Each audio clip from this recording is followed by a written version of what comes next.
Hi, my name is Walter Lachman. I live in Laguna Niguel, California. I like California very much. I'm happy to be here now, and I'm retired. I was born in Berlin, Germany, in May 1928. I came here in September 46, and you had an opportunity when you became a citizen to change your first or your last name. And on the back of my certificate is a little notation that the applicant's name has been changed from Wolfgang Louis to Walter Louis. And today, I have to be honest with you, I wish they hadn't done it. I mean, Wolfgang Packers now, great name, and Mozart was Wolfgang, but in those days, I really wanted to be American, and I thought Wolfgang would be an awful name. So, you know, when you're young, you make decisions that are not always correct. In fact, you make decisions that are not always correct when you're older, too, so whatever. My mother's name was Frida Lachman. Her maiden name was Schwartz. We were on a vacation in a spa called Bad Harzburg, not far from Berlin. And I guess mother started bleeding, and it turned out that she suffered acute leukemia, and she passed away within a very short time. I was then living with my dad, and 2 years later, he became ill. Turned out he had tuberculosis, and then it was a dread disease. He died relatively quickly. I lived then with my grandmother, my mother's mother, maybe 1939. The timelines get kind of hazy, especially when you get as old as me. You have to think back a long time. My father was very right-wing politically. He always said we're Germans first and Jewish second. And he had an Iron Cross from the First World War, and he said, well, they won't touch war veterans, and they won't do this, and they won't do that. He was surprised that the German people would stoop to that kind of gutter politics. He just was misguided. And then as things got worse and worse, he kept saying, well, we leave on the last train. But of course, by the time he got sick and died, his business had essentially been closed. I mean, nobody ever closed his business. There was no government order, but he lost all his customers, so there's nothing there. First of all, there were not that many Jews in Berlin. Berlin was a city of, I think, 4 million people in those days, and I think the number of Jews in Berlin was 80,000 Jews.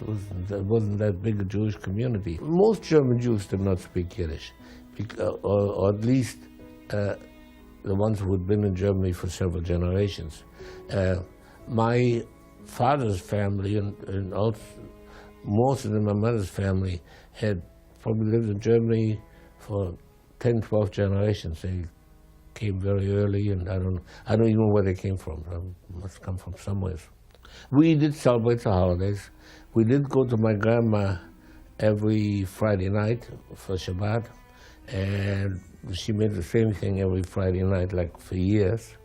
And we went to the synagogue on Rosh Hashanah and Yom Kippur, and maybe some other holidays, but we were not regular synagogue goers. My father, my parents probably had as many non-Jewish friends as they had Jewish friends. Of course, all his non-Jewish friends were either afraid to talk to him or didn't want to talk to him. You know, there was a fear amongst most Gentiles were really not avid Nazis, but they knew that if they got seen talking to a Jew or walking to a Jewish house, there could be repercussions. I mean, somebody may sneer at them or may say, you're Jew lovers, or that kind of thing. So Hitler came to power in 1933.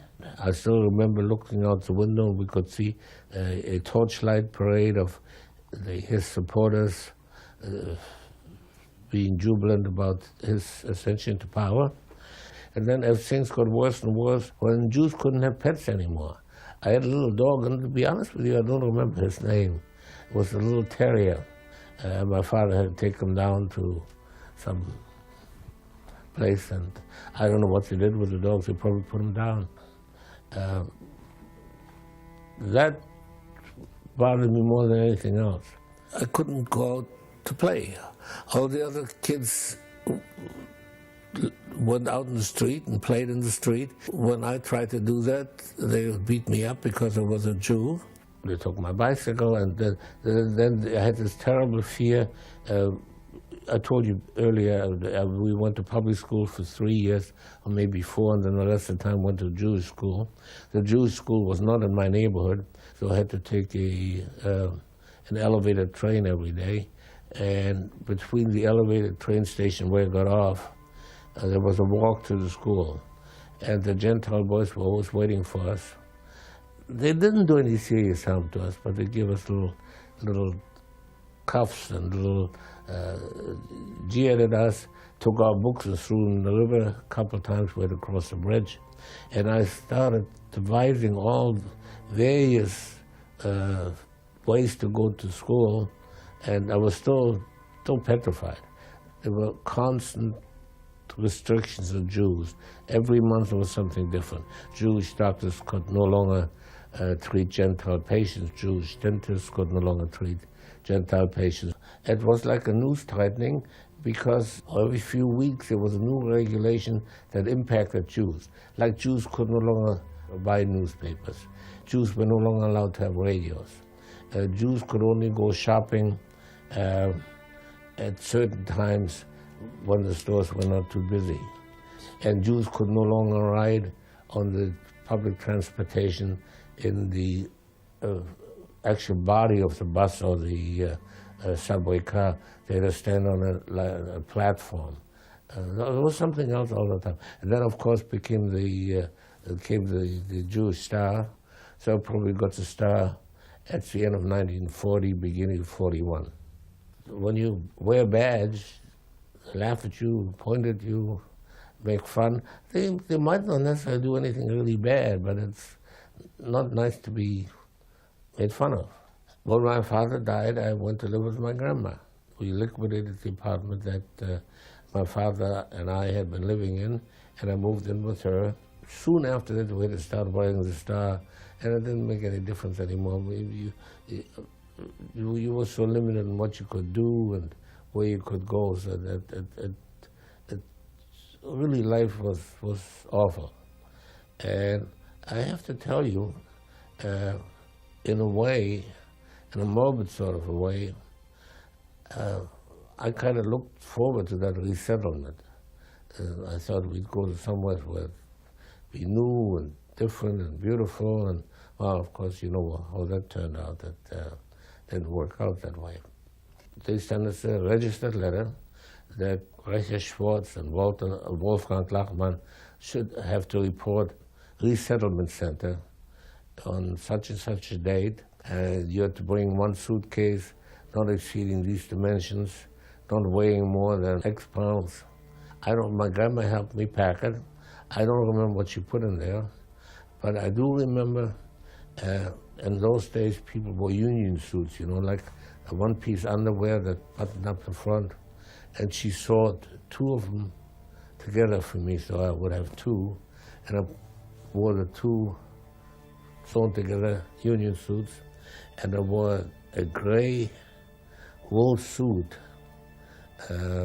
No, I don't know what kind of shirt, but I remember definitely a gray wool suit with knickerbocker pants, you know, the pants that sort of pull up under your knee, long wool stockings. And I was a young 13. I was very unsophisticated. I never had to do anything for myself. I never went to camp, to sleepaway camp. I never wanted to leave my parents. I had been coddled. For the last several years, we couldn't play outside on the street. All the Gentile kids were playing on the street, so we couldn't go out. So I was basically pretty unsophisticated, unwise 13-year-old. The resettlement center turned out to be a synagogue that had been not destroyed in Kristallnacht, that had been left standing, and they just had removed all the seats And the Gestapo, of course, looked through all the suitcases we brought. But by that time, we had no valuables anymore anyhow. Jews had to give up all their jewelry. The only thing that you could keep was the wedding band. I still remember a line ahead of us was an elderly man, and the Gestapo agent opened a suitcase and he saw some toilet paper. And he started jeering at the old man. Oh, his first name happened to be Moses. Moses, oh, you brought toilet paper if you had tender behind. So in this resettlement center, they had put blankets on the floor and we slept in the blankets. And that's where I saw my first person die. On the blanket near us, there was a man who just had a heart attack. I mean, nobody did anything to him, and then died. And that was an experience for a 13-year-old.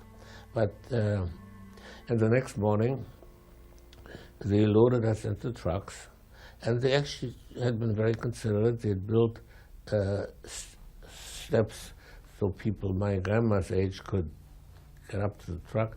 She wasn't that, I mean, from where I am now, I don't think she was that old, but she was probably at that time in her middle 60s, maybe early 60s, maybe, I don't know, maybe late 60s. But she had white hair, and of course in those days they didn't dye it, you know, that you were white, or gray.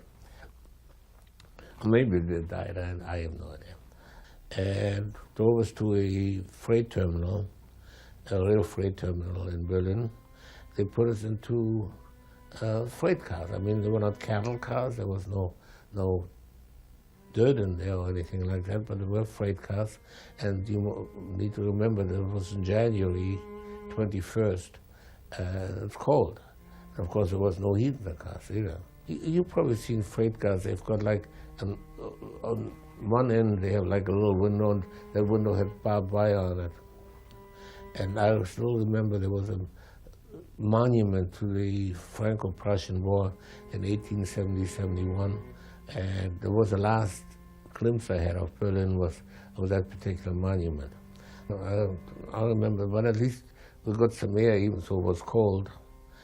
I really don't think I was that cold. There were so many of us in there that, of course, smelled terrible, but the cold was not the worst thing. It was for a 13-year-old, those things are, well, that's terrible, but not that terrible. But when you stop to think that most of the people were middle-aged or older, it had to be a terrible ordeal for them to be in an unheated freight car and have to go to the bathroom in a bucket for 8 days. When we arrived in Riga, they opened the doors and said, out, out, out, out. And there they didn't have any ramps, so the people had to jump from the freight car to the, which was hard for the old people.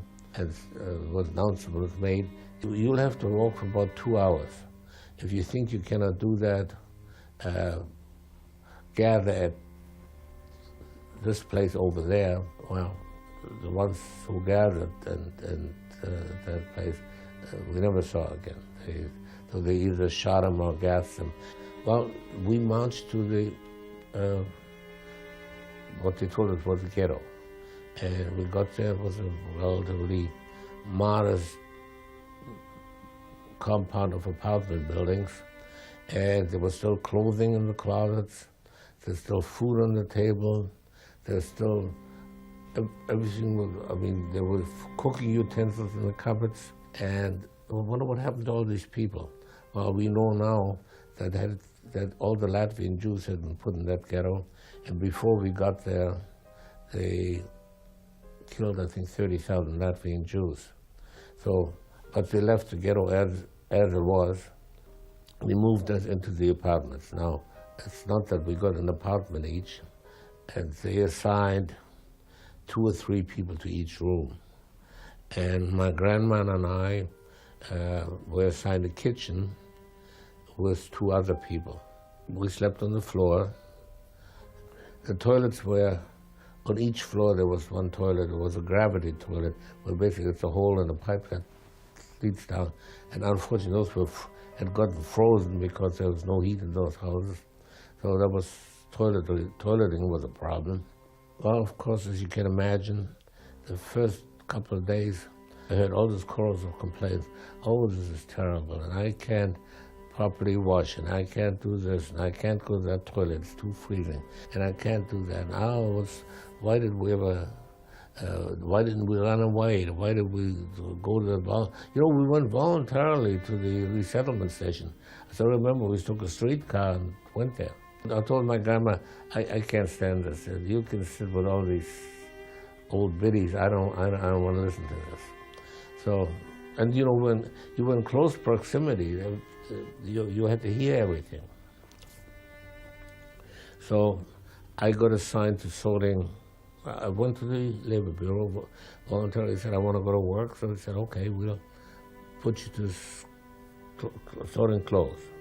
We sorted a lot of civilian clothes, and it turned out that those were the clothes that the Latvian Jews had worn, the 30,000 Latvian Jews. There were little fur coats and little this and little underwear and slacks and skirts and all kinds of things. And we'd sort them out by type of material, wool or cotton, or just general sorting. And so I went to there 2-3 days faithfully, and every night I came home. My grandma was there, and then, well, the worst part of all of this, when I came home on February 5th, and my grandma isn't there. And, that was my one anchor to normality. And she was the only person I had. And all of a sudden, there's this I was a little fat kid, I was really kind of on the heavy side. That didn't last very long, that went away pretty quick. But here I am. I have nobody to tell me, do this or don't do that. I'm in the little kitchen with 2 strangers. I go to work every day, and I work with strangers. And there's nobody that I love, and nobody who loves me. That was the most horrible few days. I heard rumors that they had moved the elderly people to a canning factory in a place called Dünamünde, which I later found out didn't even exist. I mean, there was no such place. And what they had done is they had brought them to a forest location nearby where they had mass graves already dug, and some people got gassed in the vans, and some people got shot. So we know for sure that the transport that my grandma was on that day got killed there. How they were killed, we don't know. First I thought she would come back. Or maybe I could go there. Maybe I asked them at the labor office, could I go there to this canning factory? They said, no, you can't go there. You've got to stay where you are. And I tell you how I found out it wasn't true, because I kept working at that clothing sorting. Then one day I saw my grandma's gray coat with a little Persian collar, and I knew she was gone. And then I came home and probably cried for a couple of days, but gradually, you get used to anything and everything.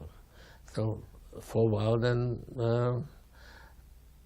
I started to just continue to work, and my main concern was to get enough food. At that point, I had no hope.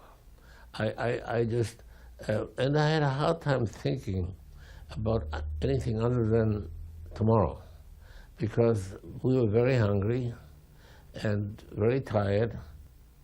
All you want to do is have enough food the next day and survive. You don't think, well, how can I finish my schooling, or what will I do when I get out of here? I mean, it's just a day-to-day existence. I grew up very quickly within a few months. I remember one time a truck had come in and brought clothes for us, and we were supposed to unload them. and the driver had gone. And I looked in the truck, and there was a package next to on the passenger side seat.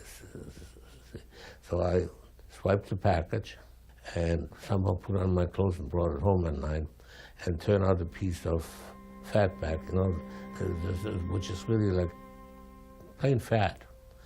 And well, my two roommates said, "Oh, you got to share with us." And I was stupid enough to let them take it. I was small and I was young, and I've never been strong. If you had anything, you better slept on it or put it under your pillow, because if you didn't do that, if you put it on the shelf, it wouldn't be there the next day.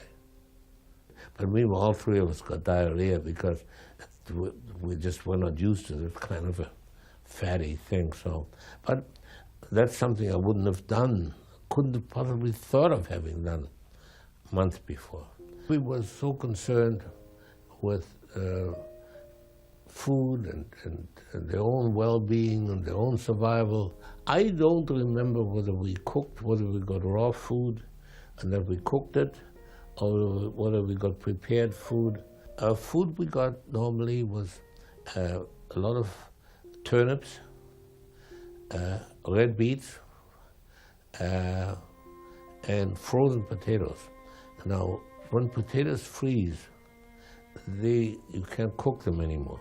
They're still edible, but they're hard. Even so, you can cook them for 2 hours.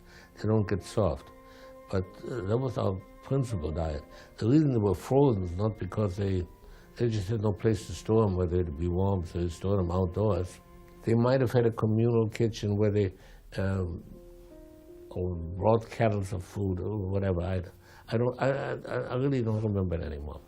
And gradually you learn all the little tricks. We learn how to hide from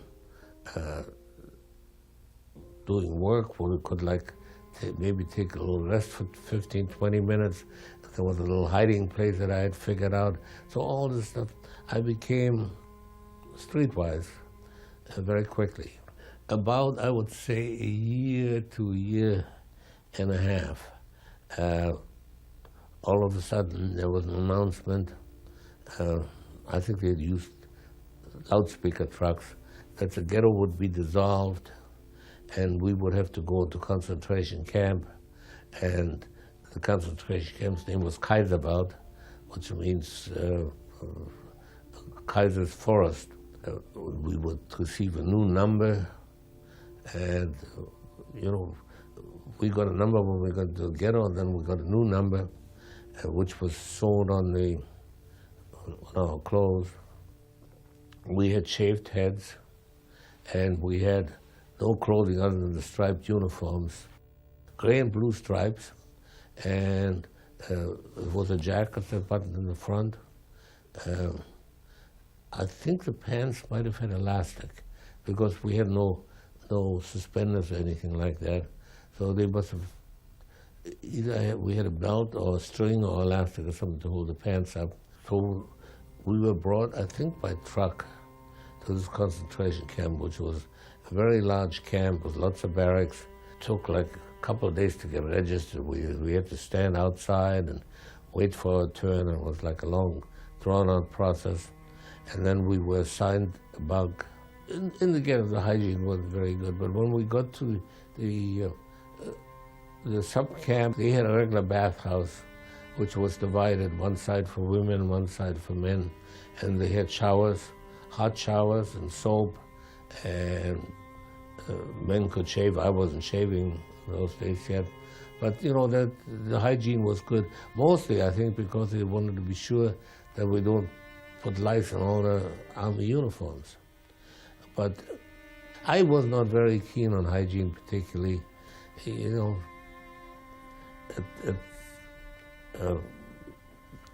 I don't know, maybe I was just that kind of a guy, or maybe young people are not as hygiene conscious as they should be.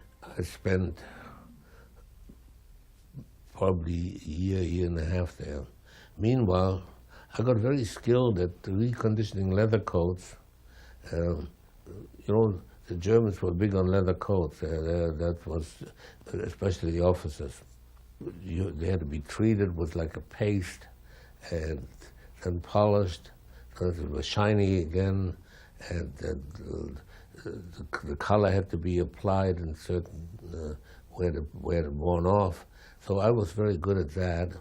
I want to tell you about the story about the shoes. One of my biggest problems with shoes was, we did resold shoes also, but I was better at the leather coats. One of my biggest problems was I still had the same pair of shoes that I have left Berlin with. In those days there were no sneakers or anything like that. I had a pair of leather shoes. Meanwhile, my feet had grown, and the soles of the shoes had pretty much worn off.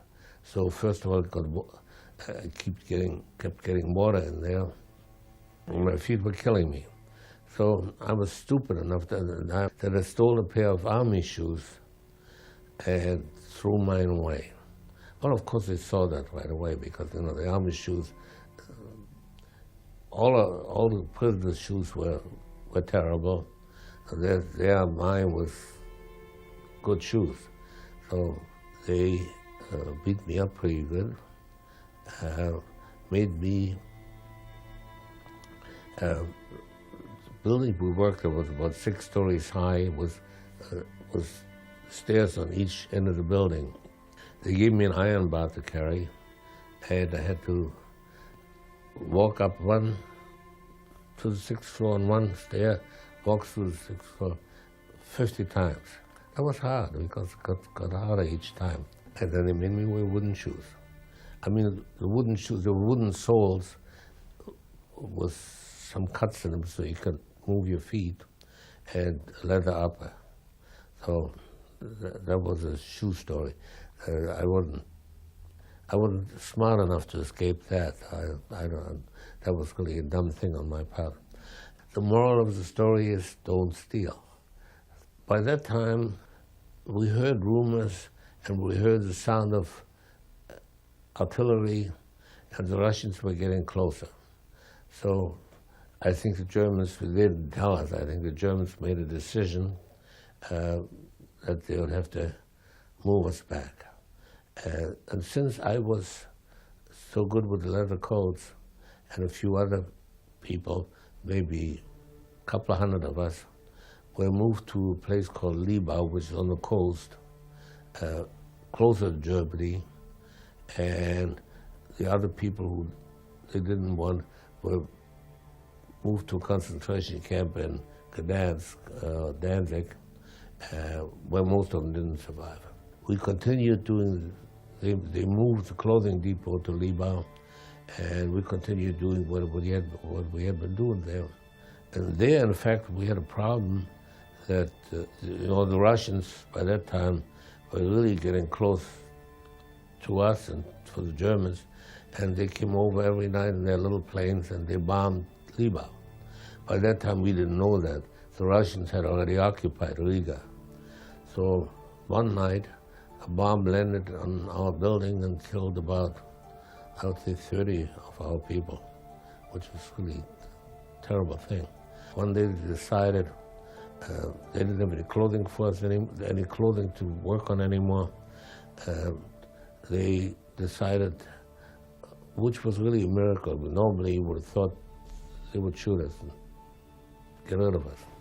But they decided they were going to take us back to Germany, and they had a ship that was, what we understood, was laden with all kinds of plundered goods, and they made us stand on the deck of the ship for about 2 days while the ship went from Libau to Hamburg. When we got to Hamburg, what the Germans didn't know, that the Russians wouldn't have cared. If they would have seen the ship, they would have bombed the ships whether we were on deck or not. I mean, they were just, they just wanted to get the Germans. But in any event, and we got to Hamburg, and we're still standing on deck. The officer who was with us spoke to somebody on shore, and Hamburg by that time was totally bombed out. It was horrible. And the guy on shore said, "Well, why are you bringing me these Jews? What am I going to do with them? I don't know where to put them." So to make a long story short, they put us in an actual prison, where again we were maybe 15 to a room, but actually that wasn't that terrible. We got better food, and we worked a little, but not very hard. One day, probably I would say it was January 45, they drove me and a few other guys to Bergen-Belsen. Bergen-Belsen was indescribable. By that time, there was a camp that was built for maybe 20,000 people. At that time, they had 50 or 60,000 in the camp. There was no hygiene at all in Bergen-Belsen. There was really very little water. There was no food. There was a typhus epidemic. The Germans really didn't do any terrible things to us there, because they frankly were afraid to go into the camp for fear they would be infected with typhus. So they just left us to our own devices, and meanwhile it was getting a little warmer, so every day we went outside the barracks and lay down on the ground, and then at night we crawled back in, and we'd get a little weaker every day, and a little sicker, and had more diarrhea, and so finally it got to a point where we knew the end had come for the Germans, because we saw these planes flying over the camp, and you've never seen a sight like that. 300 or 400 planes flying in formation and making a very loud noise, and they were going towards Germany and then coming back. They had the circle, red, white, and blue circle, and we looked at the planes. We went, "It's great, terrific, wonderful, but will we make it?" And then finally, one day in April, we saw tanks coming with stars, and some was around British symbols. The circle was red, white, and blue.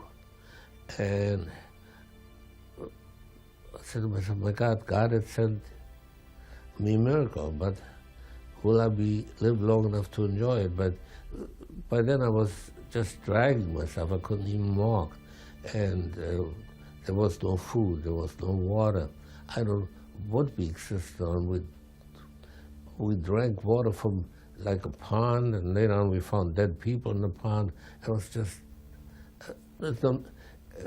and basically when I now know, when the British liberated Bergen-Belsen, they found 13,000 unburied dead in Bergen-Belsen, and another 10,000 died between the liberation and the next couple of months. So it was horrible. And the guards opened the gate and they ran away. And most of them they caught. I mean, they just threw the uniforms away and put civilian clothes on. And then what the British did, they got all the local people from the area to bury the dead and clean up the camp, because they wanted them to see what had happened. They disinfected us, because we were full of lice, of course, and then they moved us into what had been a German army camp. There, we had sheets, we had regular beds. We didn't get much medical care, because they just, I mean, it wasn't an advancing army. They didn't have a bunch of doctors. They had some doctors who were taking care of the troops, but I mean, they never expected to find this kind of thing. So actually I got better on my own. The body has, I guess, coping mechanisms. So 88 pounds. I wished I could weigh a little less now. And I would say at least half of the people who had been in that camp died, if not 60 or 70%. It was a horrible, horrible camp. All that I had experienced before didn't even begin to compare with Bergen-Belsen. And there are all kinds of horror stories what happened at the end, because at that time, even the most convinced SS man or Nazi must have realized that the war is lost, because by that time the Russians were getting into Berlin, and The Americans were in Munich, and Germany was three-quarters occupied. The British were very good. They rounded up all these people who had been our guards, and they had a little war crimes trial in Hanover, and convicted many of them to death. So they did their own Nuremberg in Hanover. And so there I am. I have recovered. Nothing much to do. So I had met a lady who works for the British Red Cross, Mrs. Margaret Payton. In my lifetime I met a lot of very wonderful people who helped me, and I'm so grateful for that. And I asked her, isn't there something I can do? So the day won't be so long, I won't just have to hang out. Well, we didn't call it hang out then, but whatever. She said, well, you can, we have a warehouse here of different supplies, and you can work in the warehouse. And then I decided I wanted to be nearer to the American zone, because I wanted to go to America. And by that time, we essentially could pick where we wanted to go. We could get smuggled into Israel, which it was hard to get into Israel in those days because the British had shut immigration off so as not to offend the Arabs. I could have gone to Australia. I could go to the United States, and that's where I wanted to go. By that time we had like a little friendly circle. I had friends again, and they could say, why don't you come to Israel with us? That's wonderful, and we have a kibbutz, and we'll all be friends. I said, no, I don't want to work in the stable. That's not for me. It was a very agricultural society, not like what it is today. And I wanted to go to the U.S. So a captain from the Canadian Air Force, his name was Michael Gelber, he said, if you go to the American zone, I'll arrange for you to work for the United Nations. Well, I thought it was pretty neat. So I went by train to Munich. He had arranged for me to work in a warehouse of religious supplies for the UNRWA, the United Nations Relief and Rehabilitation Association. And I did that until the Joint Distribution Committee helped me get a visa. I didn't have a passport, so what I have now is a certificate in lieu of a passport with a visa permanently admitted to the United States. And then next thing I knew, I left by ship from Bremen. We had a wonderful crossing. I ate my first orange. I still remember it was such a fabulous journey and all this good food. And I made a little girlfriend on the ship, and I thought that was nice. And we landed in New York, and for a week or two, I stayed with some distant relatives in New York. And then the Joint Distribution Committee gave me $20. Started thinking of my other relatives in the United States. And I had relatives in Memphis, Tennessee, and I had relatives in Massachusetts. And since $20 was just enough to get me to Massachusetts, that's how I made the decision to go to Massachusetts, because I didn't have enough money to go anywhere else. And I arrived in Massachusetts in September 1946, lived with my aunt, my father's sister, and her husband lived there. So I needed to get out and get a job pretty quick. So. And that was not an easy time to get a job, because that was a time in 1946 when all the GIs who had been demobilized were entering the workforce again. And, they of course got first dibs, as they should. I knew I wanted to do something in retail or wholesale, because that has essentially been my father's business. I spoke pretty good English because I'd spoken English, I'd learned English in school in Germany. Of course, I didn't have a car, I didn't have a bicycle, so I went by bus to the retail store, which was on the outskirts of Springfield, Massachusetts, and he gave me a job. And my first job was being a stock boy. My pay was $22 for a 6-day week, But that was good money. And in fact, I still have the bank book. Out of the $22, I banked $2 every week. Well, it was okay then, not so much now. I realized when I came to this country that if you didn't have a college degree, you'd never get really a decent job.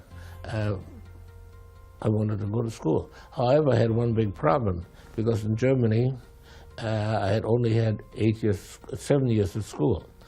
I went to regular public school for about 3, maybe 4 years, and then Jewish children could no longer go to the public school, and I went to a Jewish school, and I got a somewhat okay general education, but I was nowhere up to the level of a high school level here. So before I could even think of going to college here, I had to make up my high school.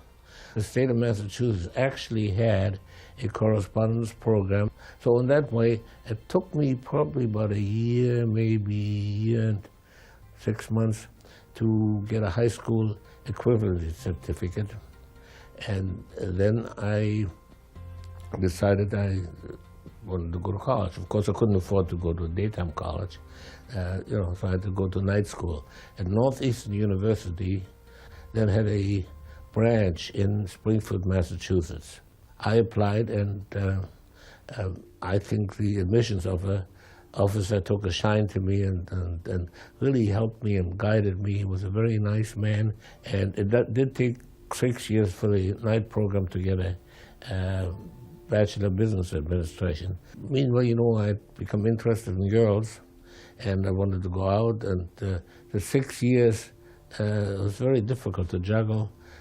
Evening courses, classes 3 nights a week. Well, actually, we discovered girls as soon as we got liberated from concentration camp.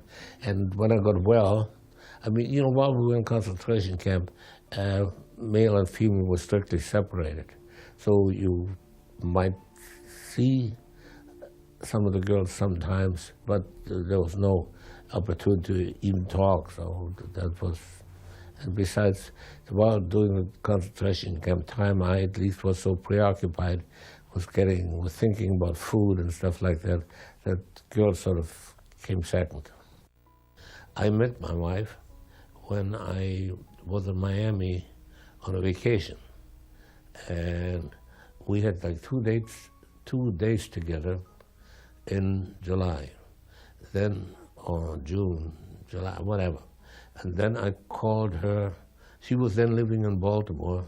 I called her, or wrote her, and asked if I could come see her Labor Day weekend.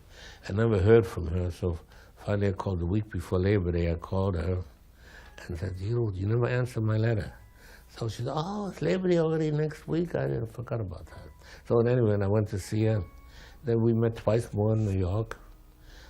On Thanksgiving, she came to Massachusetts to visit me, and we became engaged. We got married in February. So we hardly knew each other, but it was a wonderful marriage.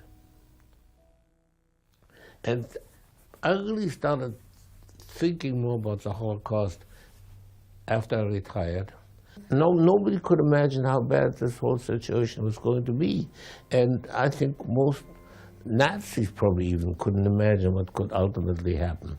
I don't think in 36, 37, 38, people could, even German people, even Nazis, could have possibly imagined that ultimately 6 million Jews would be killed and just exterminated, just gassed. It's not human. It's a horrible, horrible Holocaust. Unfortunately, this horrible thing happened in Germany, and the Germans have to bear the guilt of that for hundreds of years. And they know it, and they're bearing it. I don't blame all Germans. I blame the Nazis, and I blame bad people in Germany, and there are probably plenty. But I cannot blame all Germans, and I know some Jewish people say they would never drive a German car, or they would never do this, never do that, never go to Germany. I have been to Germany several times. My parents are both buried there. I like to go to the cemetery and visit them. But I do not blame all Germans.